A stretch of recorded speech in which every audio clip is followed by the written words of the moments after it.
கடகராசி அன்பு சொந்தங்கள் அனைவருக்கும் வணக்கங்க. நம்ம இந்த வீடியோ பதிவை தொடங்குறதுக்கு முன்னாடி முருகப்பெருமான மனசார வேண்டிக்கலாங்க. ஓம் முருகா போற்றி, ஓம் முருகா போற்றி, ஓம் முருகா போற்றி.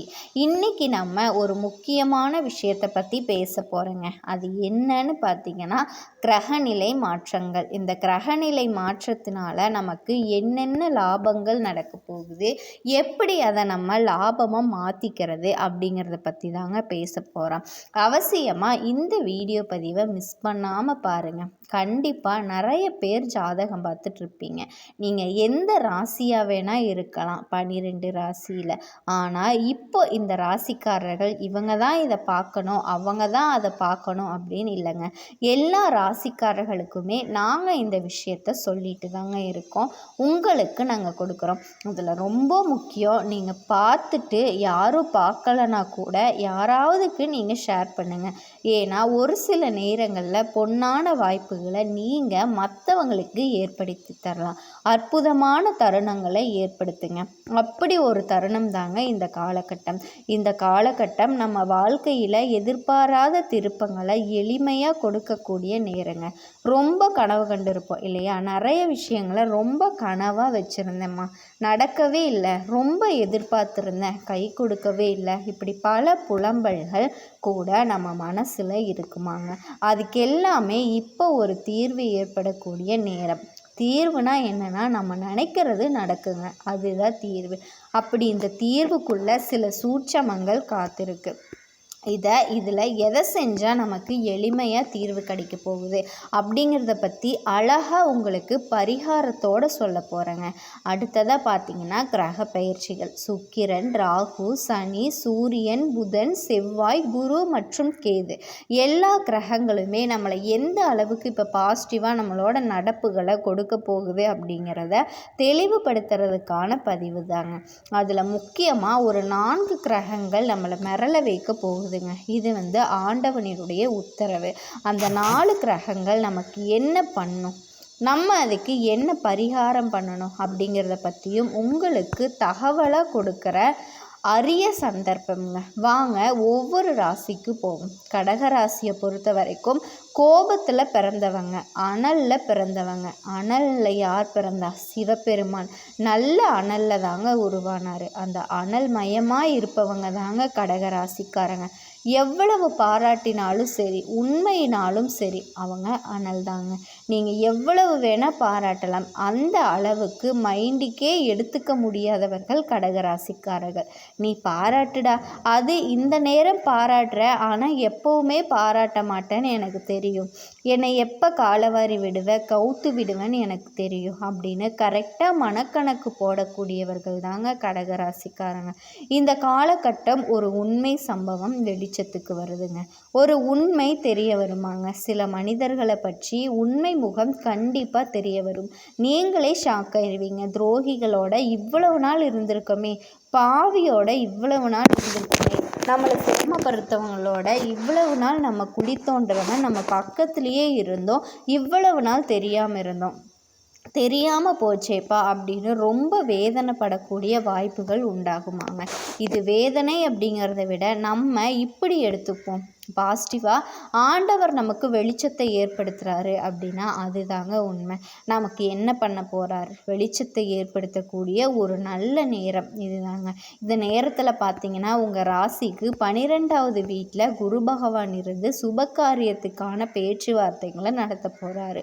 யாரெல்லாம் உங்களுக்கு நல்ல காரியமே நடக்கக்கூடாது அப்படின்னு கங்கணம் கட்டிக்கிட்டு இருந்தாங்களோ அவங்கள எல்லாம் கறி பூசுகிற மாதிரி, முகத்தில் கறியை பூசுகிற மாதிரி கடவுள் பஞ்சபூத சாட்சியாக உங்களுக்கு நல்ல காரியத்தை நடத்துறதுக்கு அவர் பிளான் போட போகிறாருங்க. அந்த பிளானில் அப்படியே நீங்கள் நடந்தால் போதுங்க, உங்களை இழுத்து போட்டுருவார். அதே மாதிரி உங்கள் ராசிக்கு 7வது வீட்டில் செவ்வாய் உச்சம் பெற்றிருக்கிறதுனால எதிராளிகள் கெட்டவர்களாகவே இருந்தாலுமே இந்த நேரத்தில் வாழை சுருட்டிக்கிட்டு இருக்க வேண்டிய கட்டாயத்தை கொண்டு வந்திருக்காருங்க. அப்போ எதிராளிகள் இவங்க எல்லாம் வாழாட்ட முடியாது, வாழை நறுக்கிறது தான் இப்போ உங்களுடைய நேரம். கடவுளாகவே நறுக்கி கொடுத்துருவாருங்க. யார் என்ன பேசினாலும் இப்போ ஓவர்டேக் பண்ணிடுவீங்க, அவனோட மைனஸில் தட்டுவீங்க. இப்போ மற்றவங்களினுடைய பர்ஸு எல்லாமே இனி பலிக்காதுங்க, அந்த பாட்ஷா எல்லாமே இனி பலிக்காது. அதனால் அவங்கள உக்கிரமாக ஏதாவது வார்த்தையை விட்டுருவீங்க, அதனால் அடங்கிடுவாங்க. தைரியமாக பேசுங்க, தைரியம் இருக்கிற இடத்துல தாங்க மகாலட்சுமி இருக்கும் அப்படின்னு பல பேருக்கு தெரிய மாட்டேங்குது. நீங்கள் வேணால் பாருங்கள், கோயில் வாசலில் சில பேர் பிச்சை எடுப்பாங்க, அம்மா தாயே அப்படின்னு. ஏன்னா அவங்களுக்கு தைரியம் இருந்தால் அவங்கக்கிட்ட போய் என்ன பண்ணுவாங்க, மற்றவங்க எல்லாம் கொஞ்சம் பார்த்துக்கிறீங்களா அப்படிம்பாங்க. அந்த தைரியம் வேணுமாங்க. தைரியம் இருந்தால் லக்ஷ்மி வந்துடுவாங்க. தைரியம் இல்லைன்னா நம்ம என்ன பண்ணாலுமே மற்றவங்க கிட்ட யாசகம் கேட்கணும். இப்போ தைரியத்தை கொடுக்குற நேரம் வர தைரியத்தை மிஸ் பண்ணக்கூடாதுங்க, தைரியமாக பேசணும். அதே மாதிரி உங்கள் ராசிக்கு 8வது வீட்டில் சுக்கிரன் என்ட்ரி ஆகிறாருங்க. அதனால் வில்லங்கமாக உங்களுக்கு யாராவது உங்கள் குடும்பத்தில் பிரச்சனைகள் உண்டு பண்ண பார்ப்பாங்க.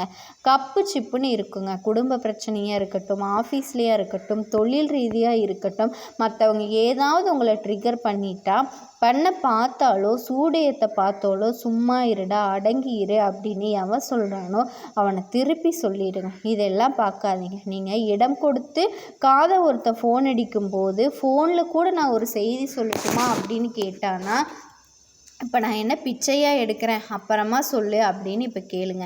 யாரை பற்றி அப்படின்னு கேளுங்க, யாரையாவது பற்றின்னு சொல்லுவான், அப்புறமா சொல்லிடுங்க. கண்டிப்பாக மனசை குழப்புறதுக்காக நிறைய விஷயங்களை உங்களுடைய மனசை குழப்புறதுக்காக சொல்லுவாங்க. 8ல் இருந்து நமக்கு யாராவது ஒருத்தவங்க தப்பாக நியூஸ் சொன்னால் அதை நம்ப வச்சுருவாங்க. வேண்டாம், புரியுதா? இந்த இடம் எல்லாமே கொஞ்சம் கவனமாக இருங்க. அது என்னன்னு ஆட்டோமேட்டிக்காக உங்களுக்கு புரிய வச்சுருவாங்க. சுவாமியே புரிய வைப்பாருங்க. நீங்கள் ஒன்றும் பயப்பட வேண்டாம். அதனால தான் தைரியத்தை வர வச்சுக்கணும் அப்படின்னு சொல்லிட்டேங்க. உங்கள்கிட்ட யாராவது பேசணும் அப்படின்னாலே பயந்து பேசணும். கடகராசிக்காரங்க கிட்ட நல்லா தெரிஞ்சுக்கோங்க. அதே மாதிரி புதன் உங்களுக்கு இப்போ வக்ர நிதி ஆகிறாரு. அதனால் இப்போ என்னன்னா ஒரு தீவிரமான முயற்சிகள் எல்லாமே சக்ஸஸ் ஆகுங்க. உங்கள் மேலே யாராவது ஒரு பழி சுமத்திட்டானா கூட அது எந்த ஒரு விஷயத்துலையும் நீங்கள் செஞ்சீங்க அப்படின்னு மட்டும், நீங்கள் செய்யலைனாலும் நீங்கள் செஞ்சீங்க அப்படின்னு மட்டும் ஒத்துக்காதீங்க. அதே மாதிரி பழியை உங்கள் மேலே போடுறதுக்கு நிறைய பேர் ட்ரை பண்ணுவாங்க. அந்த மாதிரி எந்த ஒரு விஷயத்தையுமே பாவம் அவங்க கஷ்டப்படுறாங்க, இவங்க கஷ்டப்படுறாங்க அப்படின்னு மட்டும் மனசு இறங்கி யாருக்குமே உதவி பண்ணிட்டீங்க அப்படின்னா கண்டிப்பாக நீங்கள் தான் கஷ்டப்படுவீங்க.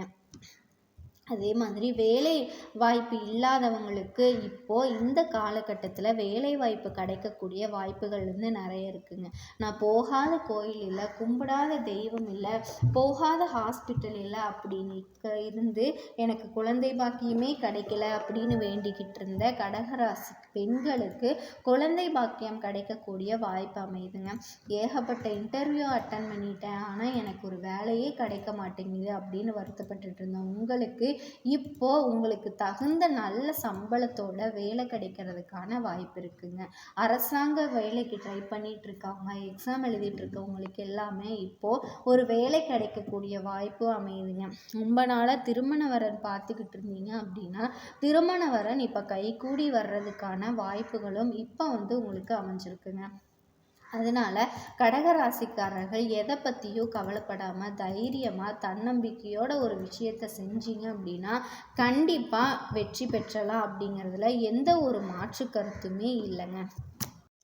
கடகராசி அன்பு சொந்தங்கள் அனைவருக்கும் வணக்கங்க. கடகராசி கவலையை வெளியே காட்டாமல் எப்போவுமே சிரிச்ச முகத்தோடு இருக்கக்கூடியவங்க. இதனாலேயே பல பேர் நினைப்பாங்க, இவங்களுக்கெல்லாம் கவலையே இல்லைப்பா, வாழ்க்கை செம செட்டில் போல் இப்படின்னு பேசுவாங்க. இன்னும் சொல்லப்போனால் வச்சுக்கோங்க, ஒரு சிலர் எல்லாம் இன்னும் ஒரு படி மேலே போய் அவங்க வீட்டில் கட்டுக்கட்டாக பணமும் இருக்குது அப்படின்னு எண்ணி பார்க்க முடியாத அளவுக்கு நகையும் வச்சுருக்காங்க, அங்கே வீடு இருக்குது, இங்கே சொத்து இருக்குது, ஆஹா ஓஹோன்னு பேசுவாங்க. கடகத்தோட வாழ்க்கை நிலை எப்பவுமே இப்படித்தானா, உசுப்பேத்தி ஒன்றுமே இல்லாமல் பண்ணிட்டீங்களே கடகராசின்னு சொல்லவா, இல்லை கண் திருஷ்டியால் காணாமல் போன ராசின்னு சொல்லவா? இதுதான் இன்றைக்கி கடகத்தோட நிலை. இது மட்டும் இல்லாமல் இந்த மாதிரியெல்லாம் மற்ற ராசிக்காரங்களை பேசினா அந்த ராசிக்காரங்க அவங்கள நல்லா தாளித்து விட்டுருவாங்க. ஆனால் கடகம் என்ன பண்ணும் அப்படின்னா, எந்த விஷயமா இருந்தாலும் சரி பொறுமையாக இருப்பாங்க. இப்போ கடகத்துக்கு கோபமே வராதான்னு கேட்டிங்கன்னா அதுக்கு நான் பொறுப்பு இல்லைங்க. கோபம் தாறுமாறாக வரும், ஆனால் அவசரம் காட்ட மாட்டாங்க. இவங்க கோவப்படுறாங்க அப்படின்னா அதில் 1000 அர்த்தங்கள் ஒளிஞ்சிருக்குங்க. ஸ்டேஜ் 1, ஸ்டேஜ் 2, ஸ்டேஜ் 3ன்னு சொல்லிட்டு நிறைய கட்டங்களை தாண்டி தான் இவங்க கோபம் வெளிப்படும். பொறுமையை கடைப்பிடிக்கக்கூடியவங்க, கோபத்தை குறைச்சிக்கிட்டு விவேகத்திற்கு முக்கியத்துவம் கொடுக்கக்கூடியவங்க. இப்படிப்பட்ட குணாதிசயம் கொண்ட கடகம் ஏங்க இவ்வளவு கஷ்டப்படுது அப்படின்னு கேட்டிங்கன்னா பாசந்தாங்க. பாசம் வச்சு வச்சு பாசம், நம்பிக்கை, அன்புக்காக ஏங்கி பல இடத்துல ஏமாந்து நிற்கிறது. சில பேர் பாசம் காட்டாமல் சாகடிப்பாங்க, சில பேர் பாசம் காட்டுற மாதிரி நடித்து இவங்களை ஏமாற்றிருப்பாங்க. இந்த மாதிரி எல்லா விஷயத்துலேயுமே காட்டி காட்டி தாங்க இவங்களினுடைய வேதனைகளை அதிகப்படுத்துவாங்க. எல்லார்த்திக்கிட்டையும் ஏமாந்து ஒரு வாழ்க்கையை வாழ்ந்துட்டுருக்கீங்க. இப்படி தான் இருக்கீங்க. பெரியவங்க சொல்லுவாங்க இல்லையா, ஏண்டா ஈரத்துணியை போட்டு கழுத்தறுக்கிறேன்னு சொல்லுவாங்க இல்லையா. கடகத்திற்கு பல பேர் இந்த விஷயத்தை செஞ்சுருப்பாங்க. நம்ம சொல்லக்கூடிய விஷயங்கள் உண்மைன்னு நினச்சிங்கன்னா கண்டிப்பாக கமெண்ட் பாக்ஸில் பதிவிடுங்க. இது எல்லாமே கடகராசிக்காரர்களுக்கு உங்கள் வாழ்க்கையில் நடந்திருக்கும், நடந்துக்கிட்டே இருக்குங்க. உங்களை பொறுத்த வரைக்கும் இப்போ என்ன நடக்க போகுது? மிகப்பெரிய மாற்றம் ஏற்படக்கூடிய நேரம் இதுங்க. கடகத்திற்கு ஆண்டவன் எழுதிய விதி என்ன? இனி உங்களினுடைய தலைவிதி மாறக்கூடிய காலங்க. உங்களுக்கு மாற்றம், முன்னேற்றம் எல்லா வகைகளிலுமே நல்ல ஒரு பலன்கள் கிடைக்கக்கூடிய காலகட்டங்க. எப்படிமா? ஏன்னா நம்ம ஒரு சில நேரங்களில் சொல்லுவோம் இல்லையா, என்ன கிரகம்னே தெரியலப்பா, என்ன பண்ணாலும் எனக்கு அது பிரச்சனையாகவே முடியுதுன்னு சொல்லுவாங்க. ஸோ கிரகங்களினுடைய நிலை சரியில்லாட்டி நமக்கு எதுவுமே நல்லதாக நடக்காதுங்க. உண்மை அதே தான். இப்போ பொறுத்த வரைக்கும் கிரகநிலையோட அமைப்பு அப்படிங்கிறது உங்களுக்கு சரியாக இருக்க போகுது, சாதகமாக இருக்க போகுதுங்க. இதனால் அதிர்ஷ்ட காற்று கடகத்துக்கு அடிக்க போகுதுன்னு சொல்லலாங்க. ஆல்ரெடி அடி மேலே அடி வாங்கிதாமா இருக்கேன், இதில் அதிர்ஷ்ட காற்று வேற அடிக்க போகுதா அப்படின்னா ஆமாங்க. இந்த அதிர்ஷ்ட காற்றின் காரணமாக நீங்கள் நல்லா இருக்க போகிறீங்க. இத்தனை நாளாக துவண்டு போன உங்கள் வாழ்க்கை துளிர் விட போகுதுங்க. அது என்ன ஏது அப்படிங்கிறத நம்ம இப்போ தெளிவாக பார்த்து தெரிஞ்சுக்கலாங்க. கடகராசியை பொறுத்த வரைக்கும் உங்களுக்கு நான் எப்படி பலன்களை சொல்ல முடியும்? பொதுப்படியாக கடகராசியில் இந்த மாதத்தில் என்னென்ன கிரகங்கள் எங்கெங்கே இருக்காங்க, இவங்களால உங்களுக்கு என்ன நல்லது நடக்க போகுது. ஸோ அப்படி பார்க்குறப்ப நம்ம சொல்லக்கூடிய பலன்கள் கடக ராசியில் இருக்கக்கூடிய புனர்பூச நட்சத்திரம் 4ஆம் பாதம் மற்றும் பூசம் நட்சத்திரம், ஆயில்ய நட்சத்திரம் இவங்க எல்லாருக்குமே பொருத்தமாகும். ஸோ உங்களை பொறுத்த வரைக்கும் கிரகநிலை அப்படிங்கிறது தைரிய வீரிய ஸ்தானத்தில் கேது பகவான் இருக்கார். பாம்பு கிரகம், நிழல் கிரகம், இவங்க எப்போ நல்லது பண்ணுவாங்க எப்போ கெட்டது பண்ணுவாங்கன்னே தெரியாதுங்க. அஷ்டமஸ்தானத்தை பொறுத்த வரைக்கும் சூரிய பகவான், அவர் கூடவே துணையா சந்திர பகவான், அவர் கூடவே தொழில்காரகன்னு சொல்லக்கூடிய சனி பகவான், இவங்க 3 பேரும் அஷ்டமஸ்தானத்தில் கூட்டணியில் இருக்காருங்க. அடுத்தது பாக்கியஸ்தானத்தை பொறுத்த வரைக்கும் ராகு பகவான், அவர் கூடவே சுக்கிர பகவானுங்க, அவர் கூடவே புதன் பகவானும், இவங்க 3 பேருமே கூட்டணியில் பாக்கியஸ்தானத்தில் உட்கார்ந்துருக்கிறது எப்படிப்பட்ட பலன்க? இது லாபஸ்தானத்தை பொறுத்த வரைக்கும் குரு பகவான் உட்கார்ந்துருக்காரு. ஸோ பணத்துக்கு எந்த ஒரு குறையுமே இருக்காதுங்க. எல்லா வகைகளிலுமே பொருளாதாரம் அப்படிங்கிறது உங்களுக்கு நல்ல வகையில் நல்ல ஒரு முன்னேற்றத்துக்கு வழிவகுக்கக்கூடிய விதத்தில் உங்களுக்கு இருக்க போகுதுங்க. அதனால் எந்தவித பிரச்சனையுமே இல்லை. குரு பகவான் இதனால் பணத்தினால எதுவுமே இருக்காது. அடுத்து அயன சயன போக பொறுத்த வரைக்கும் செவ்வாய் பகவான் உட்கார்ந்துருக்காரு. இதை அடுத்து கிரக மாற்றம் உங்களுக்கு மொத்தமாக 5 கிரக மாற்றம் இருக்க போகுதுங்க. ஆல்ரெடி சுக்கிர பகவான் வக்ரமாக இருக்கிறதுனால நீங்கள் எதை பற்றியும் கவலைப்படணும்னு அவசியம் கிடையாதுங்க. ஆனால் ஒரு விஷயத்த மட்டும் தலையே போனாலும் கடகம் செய்யக்கூடாதுங்க. என்ன தெரியுமா? அடுத்தவங்களை பற்றி எந்த ஒரு பேச்சுமே பேசாமல் இருக்கிறது ரொம்ப நல்லதுங்க. கடகம் புரளி பேசுமா அப்படின்னு கேட்டிங்கன்னா கிடையாது. யாரை பற்றியும் அவங்க பேச மாட்டாங்க. ஆனால் இவங்களுக்கு பாதிப்பை ஏற்படுத்திட்டாங்க அப்படின்னா அவங்களினுடைய அக்கிலிருந்து ஆணிவேர் வரைக்கும் கடகத்திற்கு எல்லாமே தெரியும் கடகம் அப்படின்னு பேசி விட்டுருவாங்க.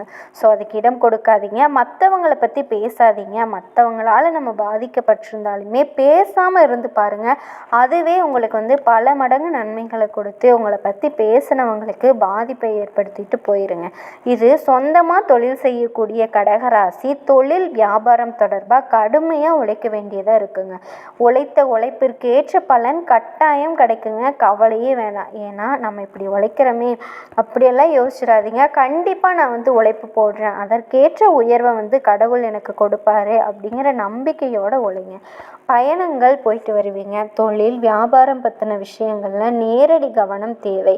யாரையுமே கடகம் என்றைக்குமே நம்பக்கூடாதுங்க. அதே மாதிரி தேவையான பணம் தக்க நேரத்தில் உங்களுக்கு கிடைக்கும்.